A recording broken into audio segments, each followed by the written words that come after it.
निरुक्ती. गुण्यते आमंत्रिते लोक अनेनैती गुण. ज्यामुळे लोक द्रव्याकडे आकृष्ट किंवा आकर्षित होतात त्यास गुण असे म्हणतात. गुणाची लक्षण. सर्वप्रथम चरकाचार्यांनुसार समवायितु निचेष्टः कारणम गुण. रेफरन्स चरक सूत्रस्थान 1. चरकाचार्यांनी गुणाची 3 लक्षणे सांगितली. समवायी म्हणजेच द्रव्याश्रयाने समवाय संबंधाने राहणारे. निश्चेष्ट म्हणजे कर्मरहित व निष्क्रिय. कारण. वैशेषिक दर्शनानुसार गुणाची 3 लक्षणे. द्रव्याश्रय अगुणवान संयोग विभागेषु अनपेक्ष कारणम इति गुणलक्षणम. फर्स्ट, द्रव्याश्रय जे द्रव्याच्या आश्रयाने राहते. सेकंड, अगुणवान म्हणजेच गुणाच्या ठिकाणी अन्य कोणताही गुण राहत नाही. संयोग विभागेषु अनपेक्ष कारण म्हणजे संयोग विभागाचे कारण हे गुण असू शकत नाही.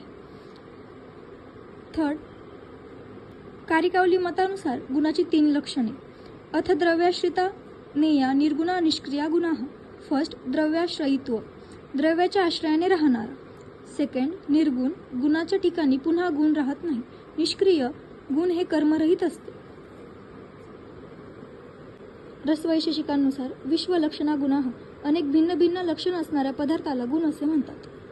गुणांची संख्या. आचार्यचरकांनुसार 41 गुण आहेत. न्यायदर्शनानुसार व तर्कसंग्रहानुसार 24 गुण आहेत. वैशेषिक दर्शनानुसार 24 गुण आहेत. त्यात कणादोक्त 17 व प्रशस्त पादोक्त 7 गुण यांचा समावेश केलेला आहे.